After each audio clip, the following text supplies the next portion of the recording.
Hello दोस्तों, welcome to sleepy classes. तो आज के इस सेशन में जो हमारा प्रीलिम्स 2022 का क्रैश कोर्स चल रहा है, एक पेड कंपोनेंट है, उसकी एक झलक आपको यहां पर दिखाई जाएगी ताकि आपको पता लग सके किस तरीके से यहां पर आपके टॉपिक्स कवर किए जाते हैं। तो अगर बेसिक्स आइडिया ले लें कि क्रैश कोर्स है कि अगर आपको अभी तक नहीं पता, तो बेसिकली इसमें जो आपका जीएस स्टैटिक पोर्शन है वो यहाँ पर अपलोडेड है। 250 से ज़्यादा आपके लेक्चर्स यहाँ पर अवेलेबल हैं ताकि आपका दोबारा ब्रशअप हो सके, सभी चीज़ों को आप दोबारा रिवाइज कर सकें। अगर आपने नहीं कवर की है तो डेफिनेटली आपके लिए बहुत इंपॉर्टेंट रहेगा ये कंपोनेंट। उसके अलावा 12 वीक का आपका करंट अफेयर्स का कोर्स है जिसमें आपके डेली बेसिस पर सेशंस अपलोड किए जाते हैं, सब्जेक्ट बाय सब्जेक्ट अपलोड किए जाते हैं। एक प्रॉपर शेड्यूल यहां पर तैयार किया गया है। चैप्टर वाइज क्विजेस भी यहां पर अवेलेबल हैं आपके स्टैटिक पोर्शन की, ताकि आप उनकी प्रैक्टिस कर सकें। और जो इसमें करंट अफेयर्स कवर किए जा रहे हैं वो आपके जनवरी 2021 से लेकर अप्रैल 2022 तक के कवर किए जा रहे हैं, ताकि वाइड कवरेज रहे, ताकि क्वेश्चन किसी भी तरीके से पूछा जाए तो आप इजीली वहां पर आंसर कर सकें। तो कौन से आप 4 टॉपिक्स देखेंगे जो कि आप आने वाले सेशन में भी जिनके बारे में हम डिस्कशन करेंगे। कि पहली बात, आईएमएफ कोटा जो आपका न्यूज में था, क्यों था, इससे रिलेटेड क्या इंपॉर्टेंट अपडेशंस हैं, तो ये सभी चीज़ें आपको वहाँ पर मेंशन की जाएंगी। फिर टैक्स इंस्पेक्टर्स विदाउट बॉर्डर्स ये क्या प्रोग्राम है, किस कंट्री में इनिशिएट करने की बात की गई है, क्या इंडिया का रोल है वहाँ या नहीं। फिर वर्ल्ड इकोनॉमिक फोरम समिट के बारे में बात की जाएगी कि प्रधानमंत्री जी ने वहाँ जाके क्या क्या पॉइंट्स रखे, तो आपके मेन्स पॉइंट ऑफ व्यू से भी थोड़ा बहुत इंपॉर्टेंट हो जाता है वो। फिर जो इनका ग्रेट रिसेट इनिशिएटिव है उसके बारे में यहाँ पर आपको बताया जाएगा। तो आप खुद ही देख लीजिए, आने वाले सेशन में आपको आइडिया लगेगा किस तरीके से यहाँ पर आपके कवर किए जाते हैं ये सभी टॉपिक्स। तो बात हो रही है आईएमएफ कोटा इन न्यूज की। न्यूज में आपका आईएमएफ जो हमारा इंटरनेशनल मॉनेटरी फंड है उससे रिलेटेड जो आपका कोटा सिस्टम जो वहां पर चलता है वो आपका न्यूज में बहुत रहा है। तो उसी को थोड़ा बहुत डिस्कस यहां पर कर लेते हैं कि बेसिकली कुछ डिमांड्स यहां पर आ रही हैं कि जो आईएमएफ का कोटा सिस्टम है उसको थोड़ा बहुत चेंज करने की आवश्यकता है, ताकि जो डेवलपिंग कंट्रीज हैं उनको यहां पर बेटर रिप्रेजेंटेशन मिल सके। अब क्या है ये कोटा सिस्टम, तो ये अब हमारे लिए इंपॉर्टेंट है, तो उसी के बारे में थोड़ा बहुत बात कर लेते हैं। पर पहली बात की इंडिया यहां पर बात रखता है कि ग्रेटर कोऑर्डिनेशन होनी चाहिए अमंग द ब्रिक्स नेशंस, ताकि जिस तरीके से जो आईएमएफ का कोटा रिव्यू होना है वहां पर, जो कि आपका दिसंबर 15 2023 की वहां पर डेट सेट की गई है, जो आपका 16 जनरल रिव्यू होगा of the quotas IMF resolution के हिसाब से। तो यहां पर क्या कह रहा है इंडिया की जो ब्रिक्स नेशन है उनकी आपस में अच्छी कोऑर्डिनेशन होनी बहुत आवश्यकता है कि जो कोटा रिव्यू वहां पर किया जाएगा कि उसमें अच्छे मेजर्स वहां पर लिए जा सके, डेवलपिंग कंट्रीज के लिए वहां पर बेटर रिप्रेजेंटेशन इंश्योर की जा सके। ठीक है जी। अब देख लेते हैं थोड़ी बहुत आपकी बैकग्राउंड इंफॉर्मेशन जो कि इंपॉर्टेंट रहती भी है जब भी हम कोई करंट अफेयर वहां पर कवर करते हैं। कोटास क्या है, तो कोटास बेसिकली एक तरीके के बिल्डिंग ब्लॉक्स हैं of the IMF financial and governance structure. कि बेसिकली ये जो कोटास हैं ये बहुत ही हम कह सकते हैं मल्टी डायमेंशनल पर्पसेस यहां पर सॉल्व करते हैं। कि पहली बात, किस प्रकार से फंडिंग की जाएगी, ठीक है जी, आईएमएफ की फंडिंग जो मेंबर्स द्वारा दी जाएगी वो किस प्रकार से की जाएगी, तो वो आपका एक कोटा डिसाइड करेगा। फिर उसके अलावा कि किस प्रकार से लोन्स एक्सटेंड किए जाएंगे, ठीक है जी, जो आईएमएफ द्वारा लोन्स एक्सटेंड किए जाएंगे कंट्रीज को, तो वो भी आपके कोटास के हिसाब से किए जाएंगे। और जो एक थर्ड पर्पस और जो इंपॉर्टेंट पर्पस है वो क्या है कि वोटिंग पावर्स किस हिसाब से हैं, ठीक है जी, तो ये भी आपका कोटास के हिसाब से ही डिसाइड किया जाएगा। तो यही वही बात यहां पर भी रखेगी, हर एक मेंबर का जो कोटा रहेगा वो डिटरमाइन करेगा उनकी रिलेटिव वोटिंग पावर और उनकी जो बोरोइंग कैपेसिटी वहां पर रहेगी। तो वही चीज आपको यहां पर समझाने की कोशिश भी की गई है कि कोटा किस तरीके से वहां पर काम करता है। अब किस तरीके से कैलकुलेट किया जाता है, ये भी इंपॉर्टेंट है कि जो करंट फॉर्मूला है उसमें आपके 4 एलिमेंट्स यहां पर यूज किए जाते हैं। पहली बात क्या है, जीडीपी 50% उसको यहां पर अकाउंट में रखा जाता है। फिर ओपननेस, ओपननेस से क्या मतलब हुआ कि जो उस देश की इकोनॉमी है, जहां पर उस देश का कोटा यहां पर कैलकुलेट करने की बात चल रही है कि उस देश की जो इकोनॉमी है वो कितनी ओपन है, क्या वो बाहरी देशों के साथ अच्छे से हम कह सकते हैं जो ग्लोबलाइजेशन में अच्छे से पार्टिसिपेट कर रही है या नहीं कर रही है, ठीक है जी, क्या वो क्लोज इकोनॉमी तो नहीं की एक 4 दीवारी में ही अपने ही अंदर चीजों को आदान प्रदान चल रहा है, उसी की ट्रेडिंग चल रही है। ओपननेस को भी यहां पर कंसिडर किया जाता है। फिर इकोनॉमिक वेरिएबिलिटी के बारे में बात रखी गई है कि किस प्रकार से जो हम कह सकते हैं जो करंट रिसीट्स रहती हैं कि आपका जो इंपोर्ट एक्सपोर्ट की वजह से जो भी ट्रेडिंग वहां पर हो रही है उसमें किस प्रकार की वेरिएबिलिटी वहां पर देखी जा रही है, कितनी वो वॉलेटाइल नेचर की रह रही है, ठीक है जी, तो उसको 15% यहां पर इंक्लूड करते हुए, और जो किसी भी कंट्री के इंटरनेशनल रिजर्व्स हैं उन्हें यहां पर 5% की वेटेज दी जाती है। और इसके हिसाब से आपका यहां पर कोटा डिसाइड किया जाता है कि एक पर्टिकुलर कंट्री का कितना कोटा है वहां पर। और कोटा आपकी basically quotas are denominated in terms of special drawing rights. जो कि आपने बेसिकली स्टैटिक पार्ट में भी कवर किया होगा कि एसडीआर क्या होते हैं, किस तरीके से आपके यूज किए जाते हैं। करेंसी नहीं है बट एक इंटरनेशनल रिजर्व एसेट है जो कि आईएमएफ द्वारा वहां पर क्रिएट किया गया और इसके चलते इसका भी आदान प्रदान बहुत सारा चलता रहता है कंट्रीज के बीच में, ताकि अगर किसी प्रकार से उन्हें मॉनेटरी सपोर्ट की जरूरत है तो वो अपने एसडीआर दूसरी कंट्री को वहां पर बेच देंगे, उससे चलते मॉनेटरी सपोर्ट वहां से या पैसा उस तरीके से वहां से ले लेंगे। ठीक है जी। उसके अलावा अगर हम बात करें किसी प्रकार से भी अगर चेंजेस होने हैं कोटाज में, it must be approved by an 85% majority of the total voting power. अब इसमें टोटल वोटिंग पावर का क्या मतलब हुआ, जैसे हमने डिसाइड किया, अभी ये बात की कि कोटाज के चलते आपकी वहां पर वोटिंग पावर भी डिसाइड की जाती है। अब हर एक मेंबर की कुछ वोटिंग पावर रहेगी। अब जो वोटिंग पावर है कितने भी मेंबर्स की, जब वो 85% से ज्यादा वहां पर मेजॉरिटी में आ जाएगी तभी वहां पर चेंजेस आएंगे। ठीक है जी। ऐसा नहीं है कि मान लीजिए अगर 100 मेंबर्स हैं उसके आपके आईएमएफ के, उसमें से अगर 85% के से ऊपर ज्यादा मेंबर्स आपके मान जाएंगे हमें इस प्रकार से चेंजेस लाने हैं, तो ऐसा नहीं होगा। वहां पर कैसा होगा कि अगर 100% टोटल वोटिंग पावर है, हर एक नेशन के अलग अलग वहां पर वोटिंग पावर रहेगी, डेफिनेटली रहेगी। जब उस परसेंटेज जो वोटिंग पावर की परसेंटेज 85% से ऊपर चल जाएगी तभी वहां पर चेंजेस लाए जाएंगे। और जो मेंबर का अपना कोटा है can not be change without its consent. And earlier in 2016 आपका जो रिफॉर्म था कोटा सिस्टम में वो वहां पर आईएमएफ के कोटा सिस्टम में 2016 में लास्ट टाइम लाया गया था। 2023 में अब देखना होगा किस तरीके से यहाँ पर बात रखी जाएगी। उसके अलावा ये जो रिफॉर्म्स हैं या आपके शिफ्ट की इसकी वजह से शिफ्ट हुआ था क्या, 6% ऑफ द कोटा शेयर्स किससे, जो आपके इमर्जिंग और जो डेवलपिंग कंट्रीज हैं from US and European countries, वहां से वो शिफ्ट हुए थे। और इसके चलते जो इंडिया की वोटिंग राइट्स थे वो डेफिनेटली जब आप उनका इंडिया का कोटा यहां पर बढ़ेगा तो वहां पर उनके वोटिंग राइट्स भी वहां पर बढ़ेंगे। तो जो जितने भी यूएस और यूरोपियन कंट्रीज थी जो कि हम कहते हैं कि डेवलप्ड नेशंस हैं, वहां से उनका थोड़ा बहुत कोटा शिफ्ट किया गया था to the emerging and developing countries.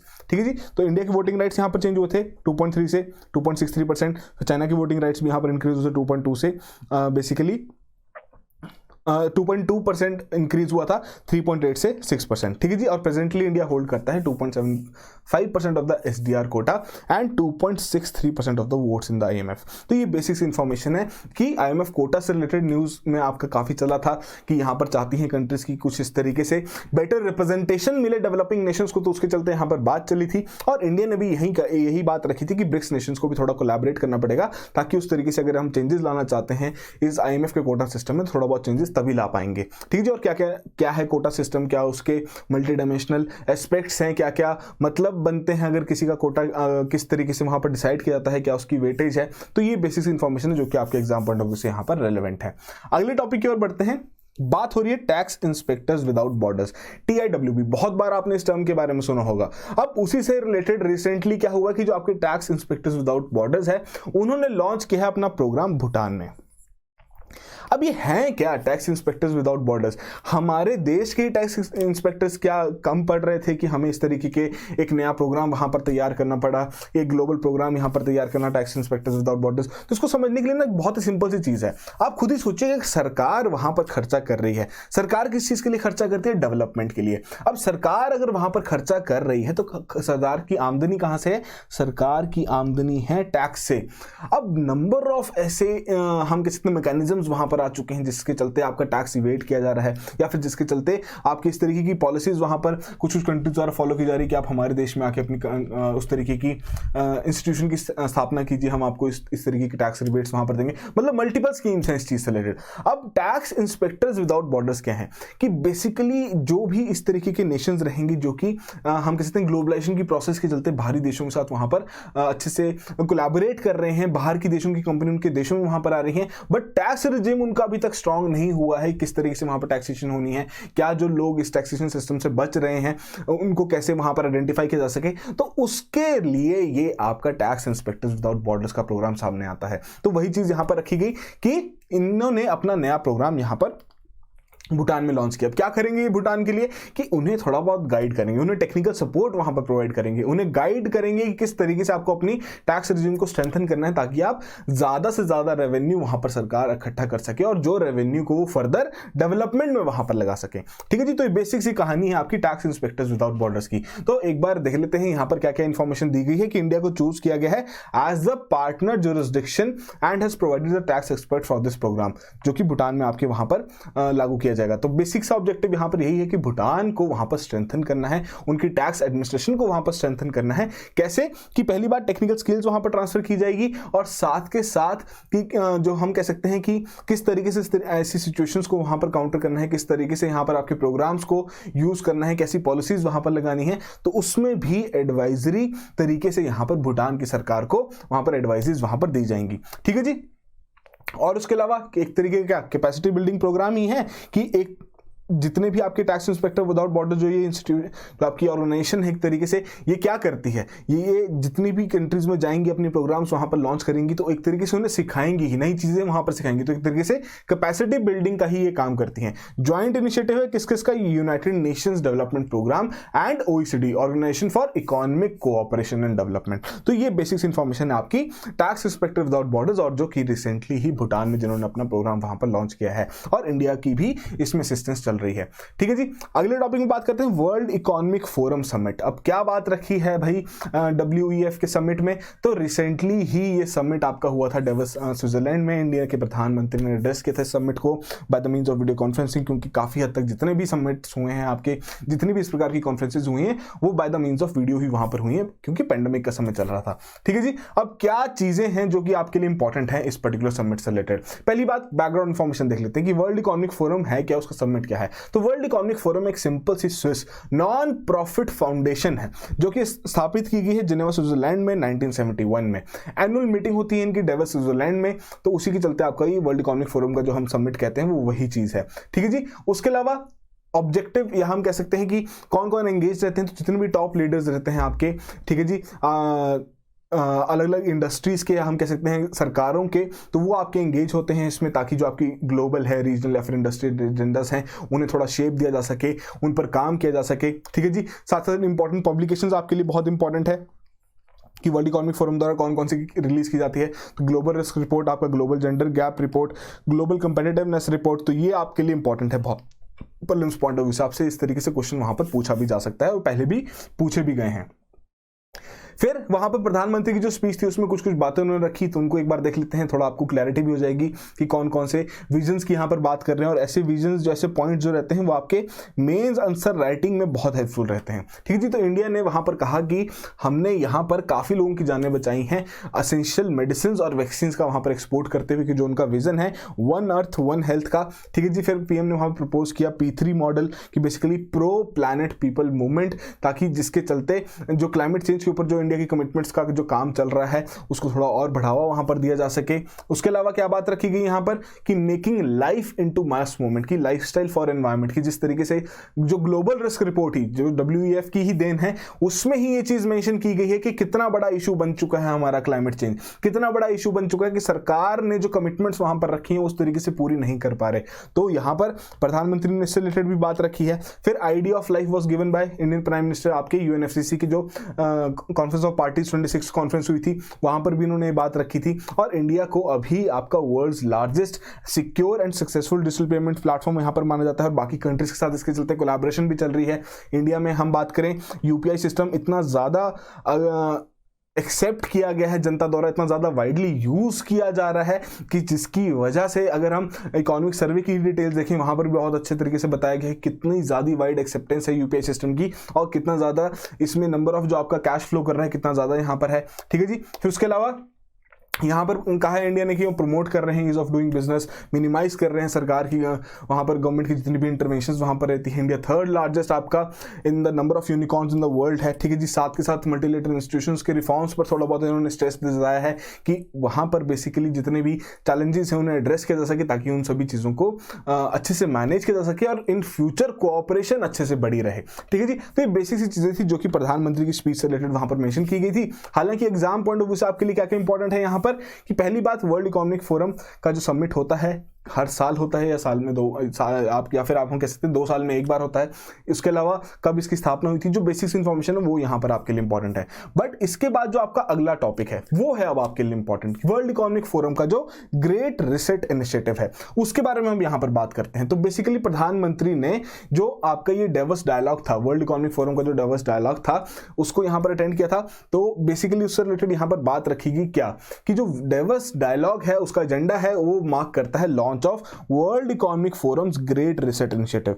नाम से ही काफी सारी चीजें यहां पर आपको क्लियर हो जाएंगी। क्या है ग्रेट रीसेट इनिशिएटिव? कि इतना बड़ा पेंडेमिक हमारे सामने आ गया कि जिसकी वजह से, जो कि बिल्कुल ही किसी ने अज्यूम भी नहीं किया था, बहुत रिसर्च पेपर तो उस चीज के आए थे, बट सरकार इस चीज को अराउंड द ग्लोब इस चीज को उतना सीरियसली नहीं ले रहे थे। ठीक है जी। अब इस तरीके का पेंडेमिक आया, बहुत सारी चीजें डिसरप्ट हुई, बहुत सारी नई चीजें सामने भी आई कि कितना हेल्थ केयर सिस्टम, इंडिया के कंटेक्स्ट में ही बात कर लें कि हेल्थ केयर सिस्टम कितना अभी हमारा उस तरीके का इंफ्रास्ट्रक्चर अभी स्ट्रांग नहीं है। तो वहीं पर हमारा ये जो इन्होंने इनिशिएटिव रखा है ग्रेट रीसेट, कि हमें दोबारा से सब चीजों को रीसेट करना पड़ेगा, दोबारा सब चीजों को यहाँ पर सोचना पड़ेगा किस तरीके से वर्ल्ड इकोनॉमी वहां पर रन करेगी, इन सभी चीजों के बारे में दोबारा से यहाँ पर असेसमेंट करनी होगी। तो वही आपका great reset initiative which is based on the assessment that world economy is in deep trouble. हमें इसको बाहर निकालने के लिए कुछ रिफॉर्म्स यहां पर रखने पड़ेंगे। तो क्या है वो रिफॉर्म्स जिनके बारे में यहां पर बात हो रही है? तो बेसिकली यहां पर एक ही बात रखी गई कि यहां पर अब ऐसा नहीं है कि जो हमारी जियो पॉलिटिक्स हैं, ठीक है जी, देशों के बीच की जो पॉलिटिक्स हैं उनको थोड़ा सबसाइड रखते हुए हमें थोड़ा कोलैबोरेटिव तरीके से काम करना पड़ेगा, ताकि हम हर एक जो हमारी सोसाइटीज हैं या जो हमारी इकोनॉमीज हैं उनके सभी एस्पेक्ट्स को यहां पर रिवैम्प किया जा सके। तो यहां पर आपकी 7 की थीम्स हैं इस एजेंडा की। पहली बात क्या है कि कैसे प्लैनेट को सेव करना है, ठीक है जी। इकोनॉमिक्स कैसे फेयर रखनी है, कि कुछ कंट्रीज वहां पर उस तरीके की हम कह सकते हैं अनएथिकल ट्रेडिंग एक्टिविटीज वहां पर फॉलो करती हैं, ठीक है जी। टेक्नोलॉजी को कैसे अच्छे के लिए यूज करना है, technology for good, society and future of work कैसे किस तरीके से रहेगा, बेटर बिजनेस किस तरीके से करना है, हेल्दी फ्यूचर्स कैसे इंश्योर करने हैं, बियॉन्ड जियोपॉलिटिक्स कैसे वहां पर जाना है, ठीक है जी। तो ये आपके 7 की थीम्स रखे गए थे एजेंडा के।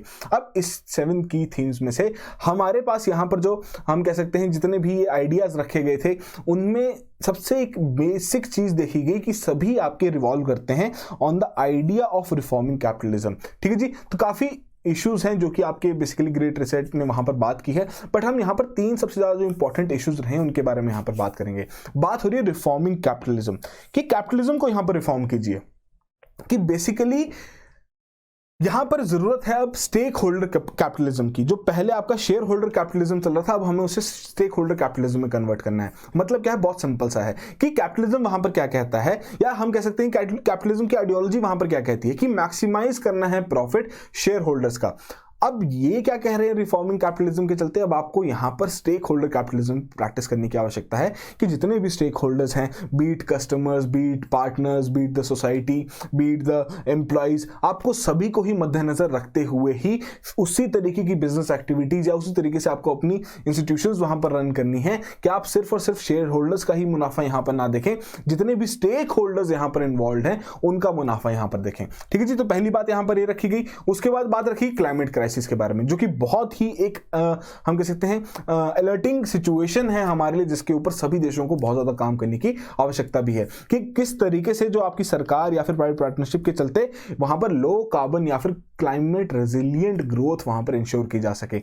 फिर बात रखी गई कि growing difficulty of the global cooperation, कि यहां पर फोरम चाहता है कि जिस तरीके से जो ग्लोबल कोऑपरेशन में इतने सारी इश्यूज वहां पर आते जा रहे हैं, देशों के बीच में लड़ाइयां बहुत ज्यादा बढ़ रही हैं। सबसे प्राइम एग्जांपल तो अभी आपका रशिया यूक्रेन का वॉर चल ही रहा है, ठीक है जी, वो आपके सामने वहां पर था। फिर आपका यूएस चाइना के बीच में ट्रेड वॉर था, ठीक है जी। तो ये सभी चीजों को यहां पर एक जो डिफिकल्टी बढ़ती जा रही है ग्लोबल कोऑपरेशन की इन पर्टिकुलर फैक्टर्स की वजह से, तो इसे यहां पर खत्म करने की बहुत आवश्यकता है, कि इससे यहां पर काउंटर करने का ऑब्जेक्टिव यही रहेगा। तभी हम जो हमारा ग्रेट रीसेट इनिशिएटिव है, जिसके चलते हमारी जो वर्ल्ड इकोनॉमी है उसको दोबारा रीशेप करना है, वो तभी हो पाएगा जब ये सभी चीजें हमारे हाथ में रहेंगी, हम उन्हें कंट्रोल कर पाएंगे, ठीक है जी। तो ये बेसिक सी चीजें थी जिनके बारे में यहां पर बताया गया था, और हमें लगा कि थोड़ा बहुत इंपॉर्टेंट रहता है इस तरीके के पॉइंट्स के बारे में भी पता होना। कई बार डायरेक्टली पूछ सकते हैं कि आपसे, हाँ जी, ग्रेट रीसेट इनिशिएटिव में कौन कौन से पॉइंट्स वहां पर मेंशन किए गए थे, या कौन कौन सी थीम्स वहां पर थी, या किन इश्यूज के बारे में वहां पर ज्यादातर बात की गई। तो ये इंफॉर्मेशन अगर आपके पास रहेगी तो डेफिनेटली इस नेचर का क्वेश्चन आप अच्छे से हैंडल कर पाएंगे। तो जैसे कि अभी आपने इन 4 टॉपिक्स के बारे में यहां पर कवर किया, आपको पता लग गया किस तरीके से कॉम्प्रिहेंसिव तरीके से यहां पर आपकी बैकग्राउंड इंफॉर्मेशन इंक्लूड करते हुए आपके इन 4 टॉपिक्स की आपको इंफॉर्मेशन यहां पर दी गई है, क्यों ये न्यूज में था, क्या इनसे रिलेटेड इंपॉर्टेंट चीजें हैं जो कि आपको पता होनी जरूरी है। तो इन दी एंड अगर हम बात करें कि कहीं ना कहीं ये 3 पैरामीटर फैक्टर्स हैं जिसके बेसिस पर हमारा एक क्रैश कोर्स निर्भर करता है। कि पहली बात टाइम सेविंग होना चाहिए एस्पिरेंट के लिए, कि उन्हें किसी अब सोर्सेज को चेंज ना करना पड़े, सोर्सेज उनके पास खुद आए। तो उसी के लिए हमने पूरी चीज को बहुत ही एक कंसोलिडेटेड फॉर्म में यहां पर तैयार किया है, ताकि आपके सब्जेक्ट में जो टॉपिक्स हैं उनके बेसिस पर आपके करंट अफेयर्स वहां पर कवर होते रहें। उसके अलावा क्वालिटी यहां पर मेंटेन करने की पूरी कोशिश की गई है कि आपको अच्छा सा अच्छा कंटेंट यहां पर प्रोवाइड किया जाए, साथ के साथ जो बैकग्राउंड इन्फॉर्मेशन है वो भी यहां पर प्रोवाइड की जाए, और रेलेवेंस कि कौन कौन से टॉपिक से आपको क्वेश्चन पूछे जा सकते हैं, और उसी तरीके से क्या क्या नेसेसरी इंफॉर्मेशन है जो कि आपको उससे रिलेटेड पता होनी जरूरी है। तो यदि आपकी कोई भी क्वेरीज हैं इस पर्टिकुलर कोर्स से रिलेटेड, तो हमारी वेबसाइट पर सभी डिटेल्स अवेलेबल हैं, या तो आप हमारे टोल फ्री नंबर पर भी कॉल कर सकते हैं। हम आपकी हर एक क्वेरी को यहां पर रिजॉल्व करने की पूरी कोशिश करेंगे। So that will be all the very best and have a good day.